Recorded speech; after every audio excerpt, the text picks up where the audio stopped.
Bonsoir à toutes et à tous, ravi de vous accueillir dans un nouveau numéro de PL Club. Nous sommes dans la dernière ligne droite de cette première ligue. Nous allons aborder la 34e journée qui aura lieu ce week-end et il y a encore du suspense à tous les niveaux. Bonsoir Bruno. Bonsoir. Suspense pour le titre, pour le top 4, voire un petit peu pour le maintien, même si ça commence à se dessiner. Oui, mais un petit peu beaucoup. Everton tremble encore un petit peu sur ses bases. Seul compte aujourd'hui les points qu'on prend ou ceux qu'on perd. Mais on a quand même des matchs d'un très très haut niveau. En tout cas, des parties de match d'un immense niveau. On l'a vu cette semaine avec notamment la démonstration de Liverpool face à Manchester United. Comme tous les jeudis, Christian Skakels, le représentant de Vision du Jeu, est avec nous. Bonsoir Christian. Bonsoir Serge, bonsoir Bruno. Alors je vais faire un petit retour parce que dans l'émission de jeudi dernier, on a parlé de Tottenham comme une espèce de locomotive lancée à toute allure, capable d'exploser tous ses adversaires. Et puis patatrac, ça prouve que le football est quand même parfois imprévisible. Brighton qui a été gagné à Tottenham le week-end dernier et Tottenham n'a même pas réussi un tir cadré. Brighton qui restait sur toute une série de matchs difficiles, qui avait quand même gagné la semaine précédente, donc il s'est relancé. Et puis voilà, les autres font le chemin inverse.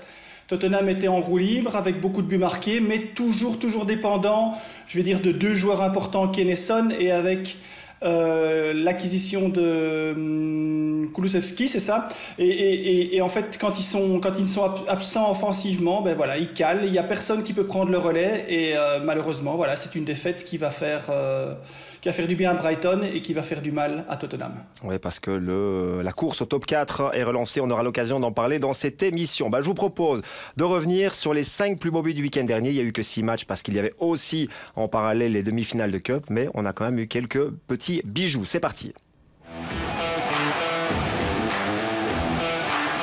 Lallana trying to trick his way through. Big chance for Trossard! And in the 90th minute, Leandro Trossard, who scored at Arsenal, now scores at Tottenham. Another massive twist in the race for a place in the Champions League. What will happen next? It is Cristiano Ronaldo! Oh, wow! That is brilliant! That is breathtaking from Cristiano Ronaldo! And when you're in a bit of a hole, it helps when you have a man like him to dig you out of it.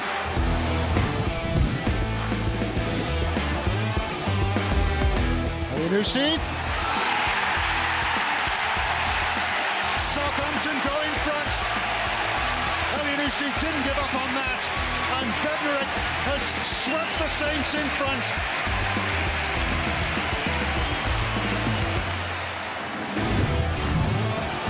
It's Sissoko. Sarr's there. Well, Emmanuel Dennis with the finish, and Watford are back level.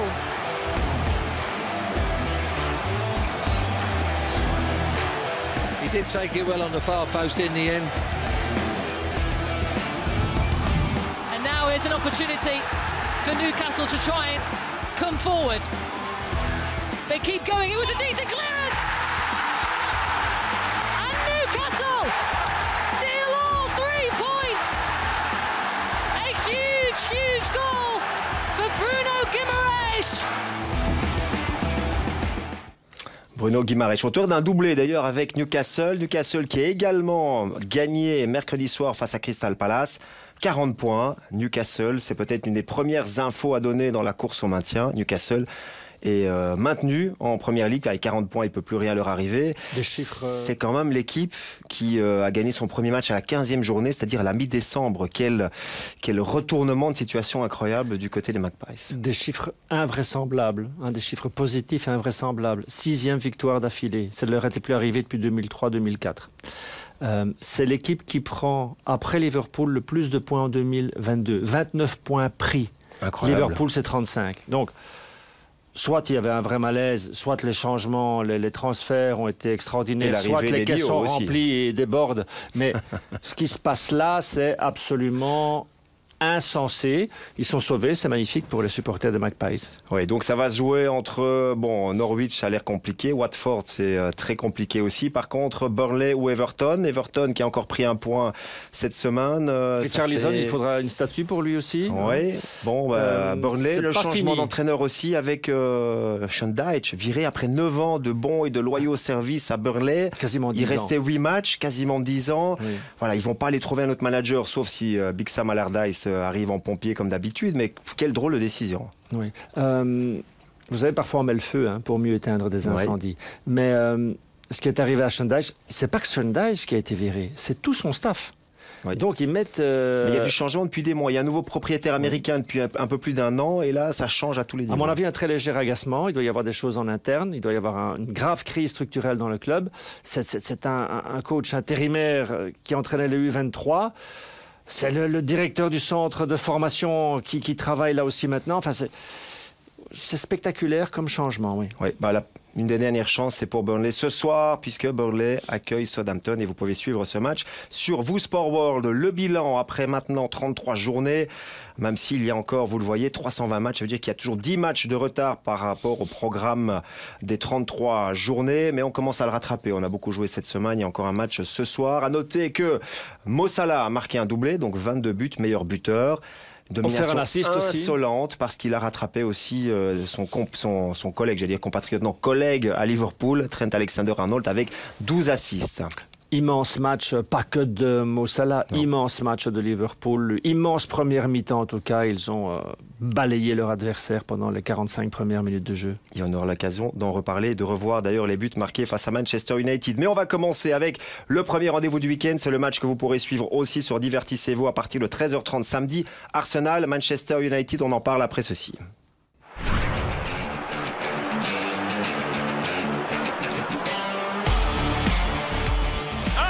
With the finish, Ronaldo, fantastic finish.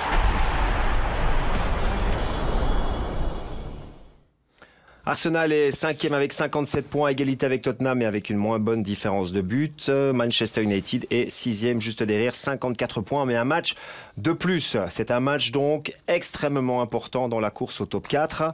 On dit ça toutes les semaines. On dit ça tous les week-ends, il y a un match important tous les week-ends. Mais certainement pour les Red Devils, on parlait des 10 jours capitaux avant la Ligue des Champions. Ils ont tout perdu jusqu'ici. Tous les matchs importants, ils les perdent. Mais ils sont toujours en course. Ouais, ils avaient battu Tottenham, mais c'était grâce à un triplé de Ronaldo. On va en parler. On va commencer avec Arsenal et avec Christian, parce que l'état de forme d'Arsenal, et on va évidemment revenir et terminer par le match hier soir, mais jusqu'à hier soir, l'état de forme d'Arsenal était absolument épouvantable dans des matchs que les Gunners auraient dû évidemment gagner ou au moins prendre un point par-ci par-là. Ils ont fait, Christian, un 0/9 juste avant le match hier soir, et on va aussi voir le bilan face au top 6 pour les Gunners. 2022 avait très mal démarré parce qu'il y avait cette défaite contre Manchester City, puis il y a eu un match nul où ils n'ont pas réussi à marquer, et après ils ont enchaîné toute une série de victoires très importantes. Et voilà, malheureusement, ce qui manque, c'est qu'ils doivent absolument, pour pouvoir passer un cap, alors regardez, ils sont toujours dans la course au top 4, en n'ayant que 2 victoires sur 8 matchs contre des équipes du top. Donc il y a une volonté de progresser, mais il n'y a pas encore nécessairement les outils, le matériel et la constance pour pouvoir être dans le top parce que contre les équipes du top, il n'y a pas de résultat encore. Et avec notamment cette série, on l'a dit, c'est 3 défaites consécutives. Bruno, c'était face à Brighton, face à Southampton, Crystal Palace dans le désordre. Mais voilà, c'est une équipe qui réagit à l'inverse de ce qu'on attend d'elle. Oui. Dans les matchs qu'elle doit gagner, elle perd, et puis dans les matchs qu'elle est censée perdre, Arsenal a gagné. Je pense qu'il faut avoir une vision positive. Ils reviennent de très très loin. Ils ont enchaîné une série de matchs vraiment extraordinaires où ils ont été chercher les points. Ils se sont battus. Ensuite, on parle des problèmes face au top. Mais le top du top en Angleterre, plus personne n'a accès. Aux 2 premières places, plus personne n'a accès en Angleterre. C'est fini. Pour l'instant, c'est fini. Au-dessus de City, de Liverpool, on ne peut pas. Oui, Newcastle peut le faire un peu sur l'année 2022, mais on ne peut pas tenir la distance. Après, ce n'est pas contre du top qu'ils font leur 0/9 là. Et donc, il faut être inquiet, mais à la fois, comme on est inquiet pour Tottenham, comme on est inquiet pour Arsenal, comme on est inquiet pour les Red Devils, comme on a été inquiet pour West Ham, on ne sait pas, on ne sait plus qui veut cette 4e place aujourd'hui. Alors on repose le contexte. Il y a 3 semaines, Arsenal est 4e et favori pour le top 4.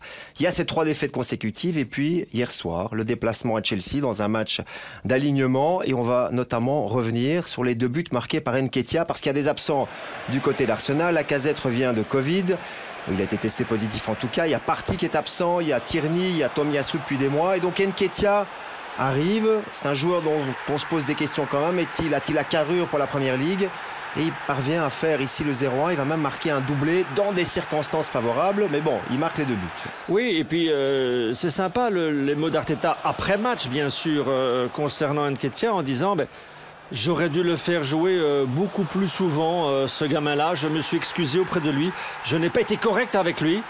Alors, est-ce que c'est uniquement parce qu'il a marqué 2 buts ou parce qu'il l'avait rangé dans un coin du vestiaire Arteta, en attendant, il explose à un bon moment. Ceci dit, une victoire 2-4 totalement inattendue. Ils ont marqué 1 but en 3 matchs face à Southampton, Brighton et Crystal Palace, je le rappelle, en 55 tirs. Et là, ils marquent 4 buts au Bridge. Bon...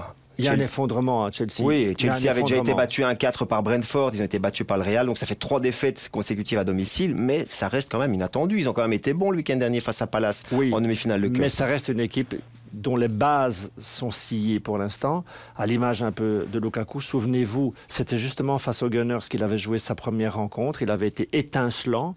Et ici, il sort à l'heure de jeu. Il est titularisé, il sort à l'heure de jeu alors que son équipe est menée. Et il a traversé le match de manière très discrète. C'est un signe aussi qu'il a perdu la confiance, à la fois d'abord la sienne, sa propre confiance, celle des supporters et celle du coach. Alors, Christian, Arsenal va prendre 3 points, ce qui permet aux Gunners de rejoindre Tottenham, donc c'est 3 points inattendus. Et c'est une manière aussi de se racheter après les 3 défaites. Mais il faut peut-être pas s'emballer trop vite ou s'exciter trop vite parce qu'ils encaissent aussi 2 buts et ça continue à montrer leur faiblesse dans certaines séquences de jeu, Christian. Hier, ils encaissent 2 buts sur reconversion rapide. Ils marquent leur premier but ou leur deuxième but sur une sortie de balle où le défenseur fait un grand pont dans son rectangle, un petit pont ensuite, et puis pour relancer et se retrouver devant le but où Odegaard marque à l'extérieur du rectangle. C'est encore très fragile. Alors la conception de jeu, elle est vraiment très basse, mais il faut vraiment des circonstances favorables très importantes avec un gardien en super forme pour pouvoir ne pas se faire surprendre dans ces situations-là. Aujourd'hui, l'équipe a déjà encaissé 10 buts sur reconversion rapide. C'est une des plus mauvaises équipes dans ce domaine. Alors, c'est formidable d'avoir marqué 4 buts, mais aujourd'hui, on ne peut pas prendre ce match. Oui, pour le résultat, psychologiquement, on peut le prendre comme référence, mais on ne peut pas le prendre comme référence dans le jeu et dans la mise en place de quelque chose. Parce qu'ici, on le voit sur ces images, c'est 2 buts sur reconversion rapide avec une sortie de balle dans les 25 derniers mètres. C'est un but un peu bizarre où ils marquent, ils auraient pu en prendre un là-dessus. Il faut vraiment voir dans les prochaines semaines, mais c'était quand même un peu des circonstances spéciales hier. Alors il y a peut-être une action symbolique dans ce match, c'est le 2e but d'Arsenal, parce qu'il y a des hésitations devant le but et finalement ils parviennent à sortir le ballon parce qu'ils essayent toujours de le faire de manière courte avec les défenseurs, avec le gardien. On le voit ici, Christian, il pouvait le commenter évidemment ce but. Et puis derrière, il y a un enchaînement, on va dire, de moments favorables pour aller marquer le 2-1, ou plutôt le 1-2. Regardez cette situation ici, si on est entraîneur et que ça se passe mal et qu'on s'est déjà fait surprendre 2 fois, on va dire instantanément, mais bon, il faut arrêter. Mais là, le gars, il a la possibilité de faire un grand pont et un petit pont à 2 mètres de son rectangle. Alors évidemment, c'est comme ça qu'on écrit les plus beaux buts des histoires de championnat et ça reste dans ce que les gens vont retenir dans le futur. Mais ici, académiquement, c'est impossible un but comme ça. Je veux dire, qui peut travailler un truc comme ça pour pouvoir arriver au but? Alors il faut beaucoup de circonstances et moi je dis que c'est jouer avec le feu et que ça va être difficile d'accrocher s'il faut marquer des buts que comme ça. Alors le point positif, c'est que les buteurs se nomment Saka, Smith Rowe et Nketiah. Ce sont des jeunes joueurs anglais en plus, qui ont été formés en grande partie Arsenal, même si Nketiah a passé un long moment à Chelsea. Donc ça, c'est quand même le point positif. Et Arsenal continue à se reposer sur sa jeunesse. On rappelle que c'est l'équipe avec la moyenne d'âge la moins élevée de toute la Première Ligue. On y repensera peut-être en parlant de Manchester United, mais je trouve qu'ils sont en train de retrouver une identité. Après, ce sera peut-être le top 4, ce sera peut-être pas le top 4, mais ils sont en train de trouver une identité propre, une identité qu'on leur connaît au niveau du jeu. Et donc, avec des phases chaotiques encore, c'est tout le dilemme pour les Red Devils. Alors Jean-François disait sur ce plateau la semaine dernière que la 4e place irait au moins mauvais. Pour le moment, c'est Tottenham. Arsenal est à égalité. Derrière, il y a Manchester United. Et là, on a beau retourner cette équipe dans tous les sens, on a quand même du mal à trouver un point positif quand on voit la forme de certains joueurs. Bon, Ronaldo n'était pas là dans la débâcle du côté de Liverpool. Ça se comprend avec son drame familial. Rashford, il est passé complètement à travers. On le voit plus depuis maintenant des mois. Maguire est dans une méforme totale. Pour Maguire, on est au-delà de la méforme. On s'interroge vraiment maintenant sur le fond des qualités. Pogba, on sait qu'il est en fin de contrat. On a l'impression qu'il n'est plus du tout concerné. Il a joué 6 minutes. Phil Jones a dû jouer dans cette rencontre. Il n'y a pas joué depuis 2 ans. Enfin, c'est incroyable ce qui se passe pour le moment. Il a tenu 45 minutes, Phil Jones. McTominay n'est même pas monté. Bruno Fernandes, l'ombre de lui-même. Oui, il y a des absents. Elanga débarqué, ce gamin débarqué là, inaccessible, une équipe essorée face à un adversaire. Oui, dans ce cas-là. Mais c'est le cas depuis. Il a fallu 3 buts le week-end dernier de Ronaldo pour battre Norwich. Et c'est lui qui avait aussi mis 3 buts dans la dernière victoire face à Tottenham. Donc, si Ronaldo ne marque pas le triplé, on a l'impression que cette équipe ne peut pas gagner. Et en plus, on le critique. Oui. Bah oui. En plus, on le critique. Bon, en tout cas, est-ce que cela explique cette mauvaise série en courbe, Christian? Parce qu'on va le voir, il y a très peu de points pris maintenant depuis plusieurs semaines par les Red Devils. Si on ignore le fait qu'on sait que c'est Manchester United qu'on va voir sur cette infographie, c'est pratiquement impossible d'avoir des performances comme ça pour une équipe du top comme elle, et surtout qu'elle reste accrochée pour cette 4e place. Regardez, un partage, une défaite cinglante, une victoire 3-2 comme vous l'avez dit, donc tirée par les cheveux, de nouveau un partage, puis une défaite, puis de nouveau une victoire avec 3 buts de Ronaldo contre les derniers, et puis cette défaite de nouveau impressionnante contre Liverpool. Ce qui est très intéressant, c'est de voir en fait tous les gens qui viennent avec des concepts, les entraîneurs, le gegenpress, toutes ces choses qui sont à la mode. Mais en fait, la problématique, c'est quand on joue, quand c'est contre des équipes moyennes, c'est possible. Quand sur des équipes faibles, c'est possible. Quand c'est dans un championnat qui est faible ou qui a moins de qualité, c'est possible. Mais quand on joue contre les meilleurs à chaque fois, c'est là en fait qu'il faut donner une identité de jeu. Et on ne peut pas dire, il n'y a personne qui peut dire aujourd'hui qu'il n'y a pas de qualité individuelle dans ce groupe de Manchester United. Donc l'entraîneur ou le coach ou le manager ou le directeur technique, il sert à quoi dans un club comme ça? Il sert à créer des liens entre ces différentes individualités qui sont des joueurs d'exception. Quand on ne sait pas faire ça, ça ressemble à rien, et ce sont des résultats d'une équipe c'est l'équivalent de Southampton ou de Brighton où une fois oui, une fois non, une fois on ne sait pas, une fois on en prend beaucoup, une fois on marque un petit peu, et donc c'est pas normal c'est pas normal au niveau de la gestion d'un groupe comme ça, c'est pas normal. Rangnick, ça reste un flop, il faut le dire. Il a les mêmes stats. Sauf qu'il va chercher la 4e place, mais on en est loin pour le moment. Oui, mais les supporters sont démontés aujourd'hui. C'est 50% le ratio de victoire pour Rangnick. On a viré Moyes pour. Il n'a rien amélioré par rapport à Solskjaer, qui est parti maintenant il y a quelques mois déjà. Rangnick, il faut quand même remettre le contexte. Il n'a plus fait de travail de terrain depuis quelques années, à part une pige, je crois que du côté de Leipzig, il était directeur technique. Il faut assumer ses choix, comme Burnley qui fait monter un coach des U23 pour le dernier sprint alors que ils ne sont pas encore condamnés. Il faut assumer ses choix. Oui. Justement, on va peut-être revenir. On ne trouve pas vraiment de points positifs avec Rangnick par rapport à Solskjaer. Par contre, on voit encore qu'il y a des lacunes, Christian, notamment sur les phases arrêtées défensives. Les performances sur phase arrêtée pour un club de ce niveau-là, ça c'est impossible. Et encore, on a eu un coup franc direct de de Ronaldo contre Norwich, mais regardez les statistiques sur phase arrêtée. C'est 9% des buts marqués sur phase arrêtée, alors que la moyenne générale, donc on parle même pas des équipes du top, la moyenne générale, c'est 21% de buts marqués. 1 but sur 5 est marqué sur une phase arrêtée sans penalty. Eux, ils sont à la moitié. Comment voulez-vous revendiquer quelque chose s'il y a un domaine tactique dans lequel vous ne pouvez pas surprendre l'adversaire? Et surtout, des phases arrêtées qui peuvent débloquer des scores, qui peuvent vous permettre de revenir à égalité, qui permettent aussi à des défenseurs de marquer de la tête sur des corners ou des coups francs. Ce sont toutes des options et des choix qui ne sont pas utilisés aujourd'hui. Et donc, on s'étonne qu'il y a des difficultés pour marquer certains buts. Ben voilà, c'est exactement à l'image d'une saison ratée, c'est quand les phases arrêtées, ça fonctionne pas. Il s'agissait bien sûr des phases arrêtées offensives et pas défensives, comme j'ai lancé. Bon, il y a le passage obsessionnel par l'axe, on le répète depuis le début de la saison, c'était déjà le cas avec Solskjaer, donc c'est le passage obsessionnel par l'axe et Ronaldo, et c'est à peu près tout. Oui, mais pour revenir à ce que dit Christian, et pour revenir à la première mi-temps face à Liverpool, il ne gagne pas un duel. Il ne gagne pas un duel. Il ne gagne pas un seul second ballon. Comment voulez-vous marquer sur phase arrêtée? Démobilisés. Il y en a plusieurs qui sont en fin de contrat.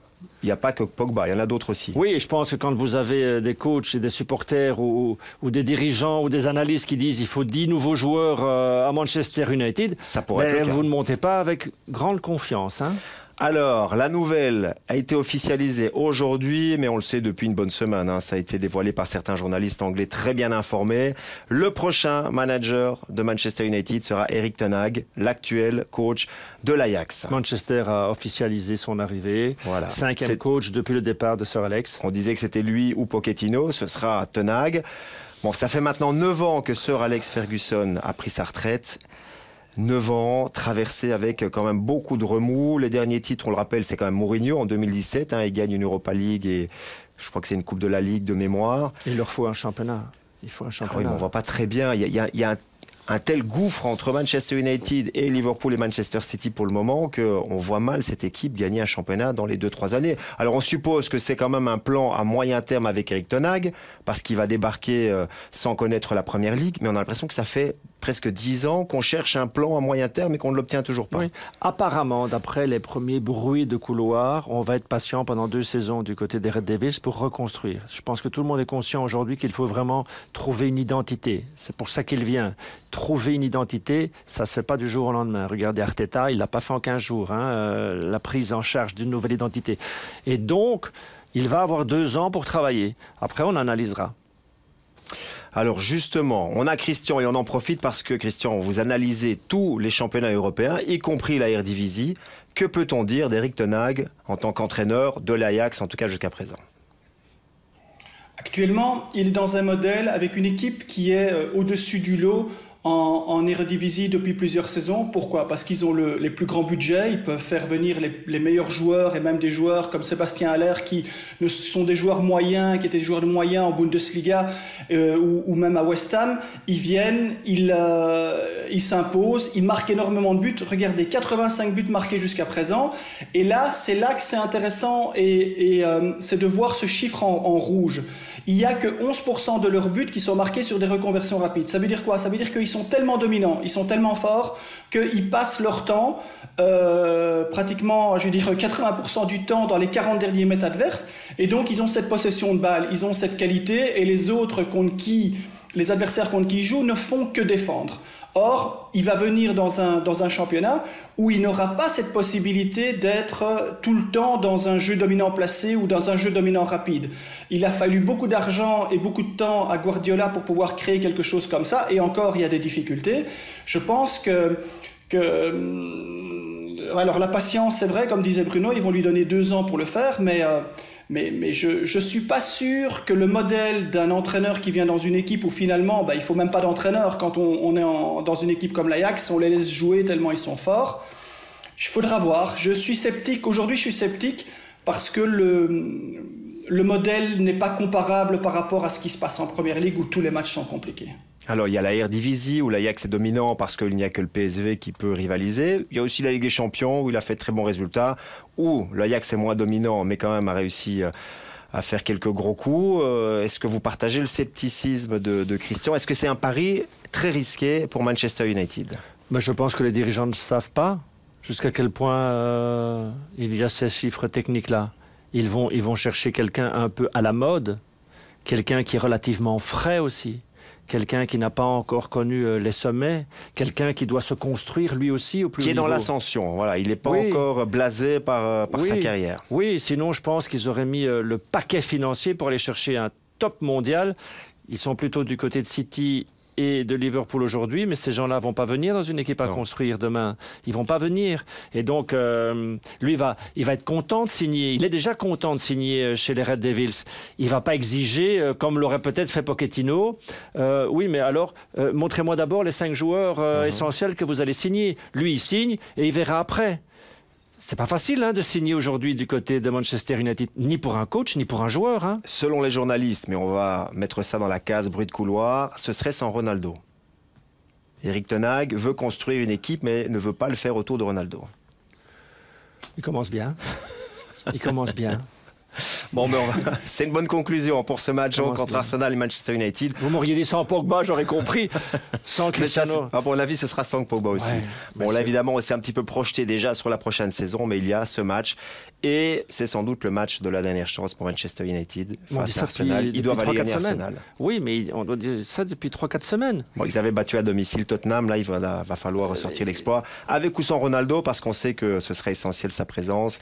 Il est à l'entraînement mercredi, mais on va voir si émotionnellement il est capable de jouer cette rencontre où il y aura quelques blessés du côté d'United, quelques blessés aussi, quelques absents, mais on a vu qu'ils ont été bien remplacés. J'imagine que Cristiano Ronaldo sera là. Ouais. Ok, en tout cas, on verra. C'est le gros match en tout cas et c'est celui qui vous est proposé sur Divertissez-vous. Samedi à 13h30, on passe à l'autre affiche, un derby de la Mersey. C'est toujours un événement, même s'il y a une grande différence entre les deux équipes. On en parle après ce clip.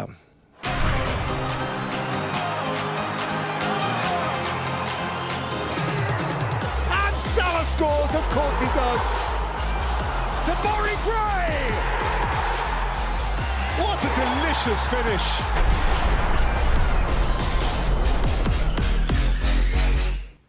Liverpool-Everton avec des Reds qui sont deuxième, 76 points. Ils avaient pris la première place mardi soir en battant United, mais City l'a reprise mercredi soir en battant Brighton. Donc deuxième, 76 points pour Liverpool, à un point de City.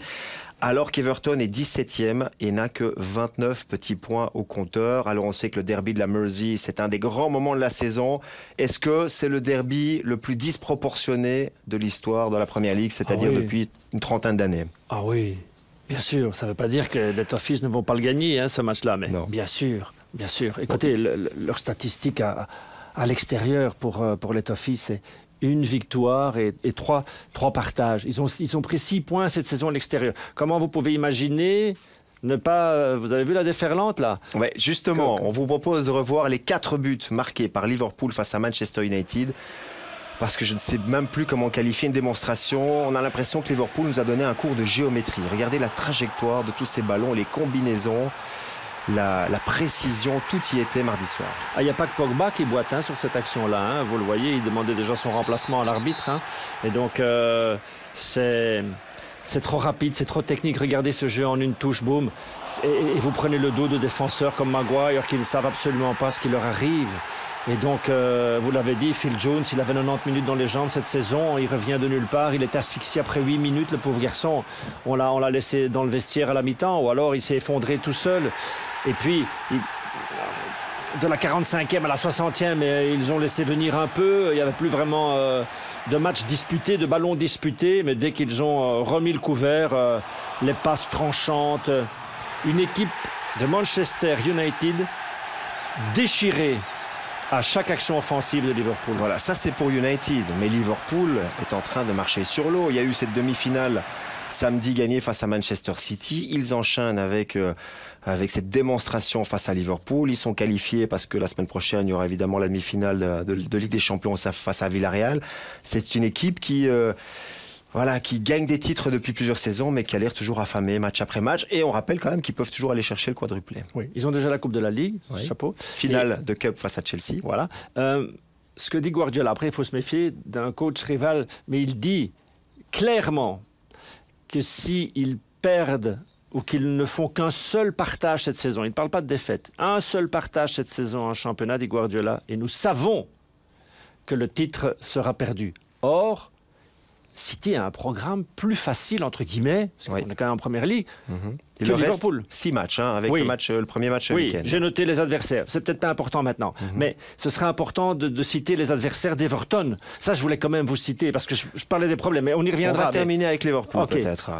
Et donc, on va aller du côté de Christian, parce que on l'a vu, on a toujours parlé des 4 fantastiques du côté de Liverpool. Il faut y ajouter maintenant Luis Diaz, buteur face à Manchester United, et qui s'est inséré dans cette équipe de manière quand même très spectaculaire. C'est magnifique. Il est venu de Porto, où il marquait énormément de buts dans la reconversion rapide et dans le jeu rapide, et surtout en face-à-face. Il vient dans une équipe comme Liverpool, qui a progressé énormément en une saison dans ce domaine. L'année passée, ils avaient marqué 6 buts sur toute la saison sur le jeu dominant rapide. Ils sont déjà à 19, avec 19 face-à-face. Et regardez comment ils marquent ces 3 buts. Alors, le premier qu'on a vu contre Manchester United, c'est un ballon profond, donc c'est en jeu rapide, et c'est un centre au cordeau où il a qu'à la mettre et la glisser. Mais ce type de joueur qui vient dans la projection rapide, qui passe par l'axe, qui passe par les face-à-face, et qui vient s'insérer dans un programme de jeu où Liverpool était déficient, c'est là qu'on voit la progression et le travail qui a été fait par Klopp dans ce domaine. C'est impressionnant de voir qu'aujourd'hui, contre le maître incontesté du Gegenpress, ils ont réussi à mettre 3 voire 4 buts dans un jeu dominant rapide et pratiquement toujours dans des face-à-face. C'est là que Liverpool est fabuleux, et que Luis Diaz vient s'insérer dans ce travail de recherche, dans ce travail de scouting, et qu'il apporte cette pierre à l'édifice de Liverpool, et qui est vraiment impressionnant. Le maître du Gegenpress aujourd'hui, c'est pas Rangnick, c'est Klopp. Oui, mais il était maître dans les années 2000, au début des années 2000. Voilà pour cette équipe. Ça de manière un peu ironique, parce que c'était pour montrer à quel point, contre le haut niveau, c'est difficile de pouvoir appliquer la théorie. Effectivement, voilà pour cette équipe de Liverpool. Mais bon, on en parle toutes les semaines et on ne peut que louer les qualités de cette équipe. C'est quand même 11 victoires consécutives à domicile en Première Ligue. Donc ça va être compliqué pour Everton. Ceci dit, les Toffees ont quand même gagné à Liverpool la saison dernière. Mais c'était dans d'autres circonstances, au moment où Liverpool plongeait, c'est-à-dire en février 2021. Je vois pas quel adversaire à Anfield peut résister à ça, sauf off-day complet, mais je ne l'imagine pas. Avec à domicile, Liverpool, attention. Oui, saison cauchemardesque pour Everton. Commencé avec Rafa Benitez. Bon, déjà, il était... Ce qui leur coûte cher, vous savez, c'est aussi octobre-novembre, ils vont faire 2 sur 24. Oui. Comment vous voulez vous remettre de ça ? Alors, Frank Lampard est arrivé. Maintenant, il y a déjà un bon moment, donc il a le temps de mettre les choses en place. Ça va un petit peu mieux, il faut le reconnaître. Ils viennent de prendre 4 points sur 6. Ils ont gagné le week-end dernier et ils ont partagé face à Leicester. C'était mercredi soir, 4 sur 6. Mais ils restent quand même dans une zone rouge foncé. Ils ont un petit peu d'avance sur Burnley. Mais avec Christian, on va quand même revenir sur les carences de cette équipe d'Everton. Parce qu'on a beaucoup investi du côté des Toffees maintenant depuis 4-5 ans avec le propriétaire qui est arrivé à cette époque-là. On a dépensé pour des centaines et des centaines de millions de livres, mais ça ne se voit pas sur le terrain parce que cette équipe, elle s'écroule complètement cette saison. Regardez à quel point c'est compliqué de reconstruire après avoir détérioré tout un système de jeu. Si on peut regarder l'infographie suivante, c'est beaucoup plus important parce que on comprend qu'il y avait un système avec Ancelotti où on marquait des buts sur centre, on marquait des buts de la tête, on marquait des buts sur phase arrêtée. On avait construit quelque chose. Calvert-Lewin était le meilleur buteur de la tête la saison passée. Et on voit maintenant, regardez ce tableau, ils ont marqué 34 buts sur toute la saison, dont seulement 11 en premier mi-temps. Ça montre à quel point ça ne savent absolument pas s'imposer. Et pourtant, le système de jeu était un système de jeu dominant. Regardez en 2020-2021, 18 buts sur centre, un des meilleurs. De la tête, les meilleurs avec 14 buts, et 13 buts sur phase arrêtée sans penalty.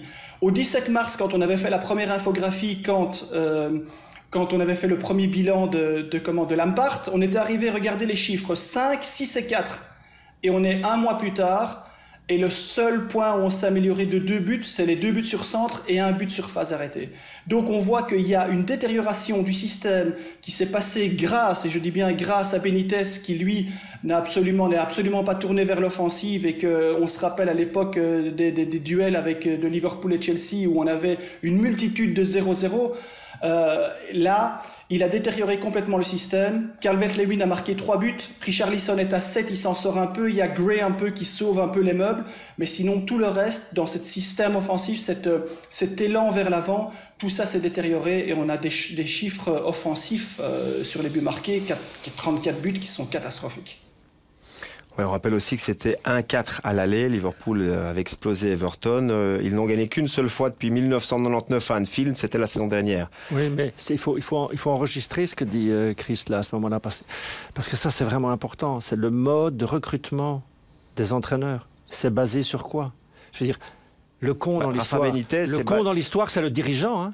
C'est celui qui... D'ailleurs, je pense qu'il est parti au mois de décembre. C'est celui qui engage sans savoir qui il engage et pourquoi il l'engage. Mais ça, on a des exemples, mais à chaque coin de rue. Bon, Rafa Benitez, il est arrivé sur sa réputation, sur son passé. Mais ça veut dire quoi? En tant qu'entraîneur de grands clubs. Mais voilà, ça repose. Ça veut dire quoi par rapport à la structure du club? Bien sûr. Et je veux dire, à un moment donné, il est intérimaire, l'entraîneur, dans un club. Quand vous avez des stats comme il nous montre là sur les centres, le minimum, c'est d'exiger en tant que dirigeant qu'on continue sur cette lancée, qu'on renforce nos points forts et qu'on aille voir là où on était plus faible et qu'on renforce ça. Ça paraît logique. C'est pas vidanger ce qui est positif dans un club. Donc vous voulez dire on donne à un intérimaire les clés d'un club. Pardon. C'est pareil avec Frank Lampard. On parle de. Mais bien sûr. De Benitez. C'est pareil avec Rangnick. C'est pareil avec Sean Dyche. C'est pareil. On peut sauter. On peut bouger d'un championnat à l'autre. Hein. Ouais. Voilà, donc tout ça, on a aussi vu, Christian, le panneau avec les erreurs individuelles. Il y en a eu énormément, mais ça, c'est souvent le stigmate d'une équipe qui n'est pas du tout en confiance. Bien sûr. Si à ça, en plus, on ajoute le nombre d'erreurs individuelles importantes, flagrantes, qu'on va le voir sur l'infographie. Alors, on le voit, hein, les maîtres là-dedans, c'est Manchester United. On n'est pas du tout surpris parce qu'il y a eu vraiment toute une série d'erreurs cette saison et beaucoup de reconversions rapides. Watford, ils sont à sa place, il n'y a rien d'étonnant. Mais Everton est avec 13 erreurs individuelles flagrantes, c'est 53 buts encaissés, c'est 13 erreurs individuelles. C'est 4 buts marqués contre son camp cette saison déjà.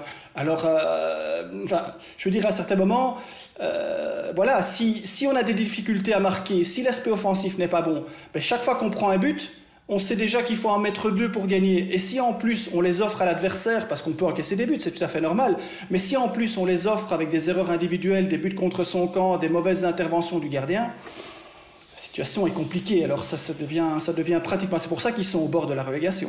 Ouais, Everton va essayer de parquer le bus parce que je les vois mal aller à Anfield avec la fleur au fusil, donc avec sans doute une défense à 5, c'est ce qui est annoncé du côté de Frank Lampard. Une défense à 11.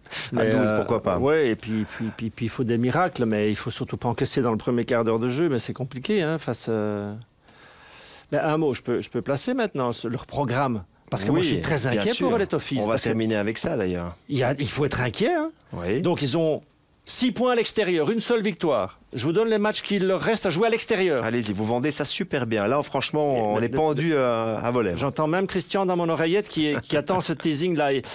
Ils vont aller à Liverpool, à Leicester, à Watford et à Arsenal. Et accueillir Chelsea, Brentford, Crystal Palace.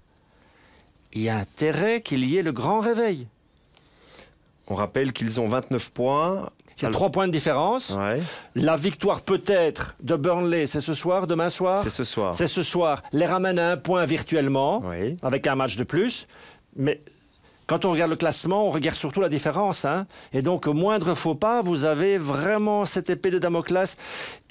Damoclès, j'ai dit. Damoclès. Oui, on va laisser Damoclès ailleurs, dans sa classe. Fond de la classe, près du radiateur. Mais c'est vraiment très tendu. Bon, on dit qu'il faut 35 points pour assurer son maintien en Première Ligue. Ça va peut-être se jouer à 33 points cette saison, mais il faudra aller les chercher. Ça va peut-être se jouer le maintien à la différence.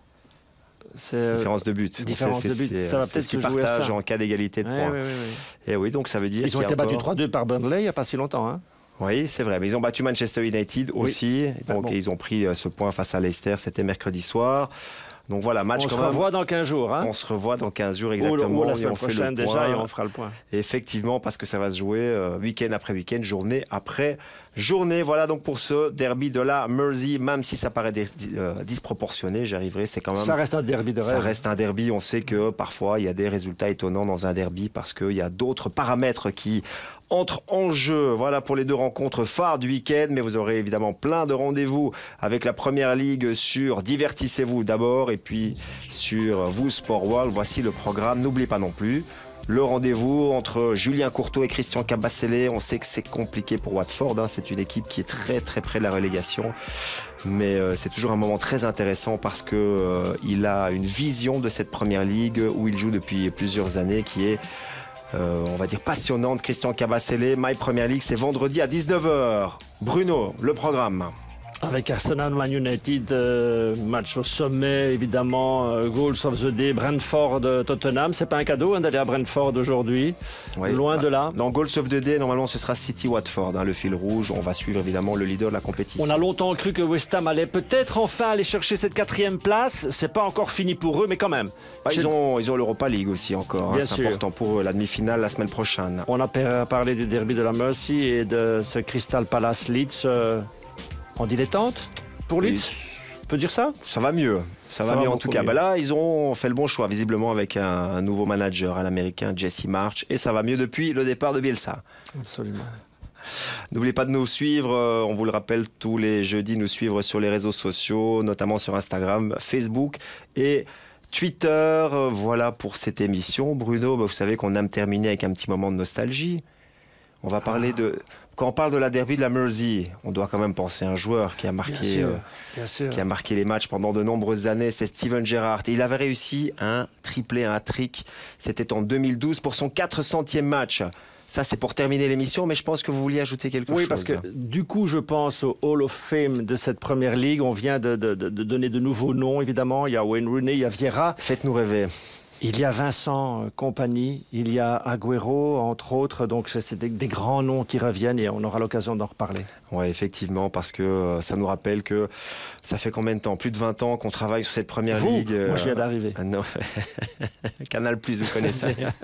Donc voilà, on était déjà là et franchement, on a passé tellement de moments incroyables avec cette Première Ligue, avec tous ces joueurs, enfin certains de ces joueurs dont vous venez de citer le nom. Merci Bruno. On retrouve ce week-end évidemment sur les matchs de Première Ligue. Merci aussi à Christian. On vous retrouve d'office jeudi prochain avec toutes ces analyses et ces datas qui sont toujours aussi passionnantes. Passez un excellent week-end. Avec la Première Ligue. Avec la Première Ligue. Et on se retrouve la semaine prochaine. Bye bye. On se quitte donc avec ce triplé marqué par Steven Gerrard face à Everton en 2012 dans ce derby de la Mersey. Once more, Liverpool and Everton emerge from the Anfield Tunnel to dispute Scouse supremacy. Suarez beyond Gerrard, and Kelly is thwarted by the goalkeeper, and Gerrard scores! Anfield berserk! The talisman is back! And Suarez is onside, and Henderson's through the middle. Suarez away from Distin, and still Suarez and Gerrard, this time in front of the Kop, doubles Liverpool's derby lead. And here they are, surging with Gerrard, who can run at Distin and lay it on for Suarez, and Suarez for Gerrard! The first scorer of a Mersey derby hat-trick since Ian Rush.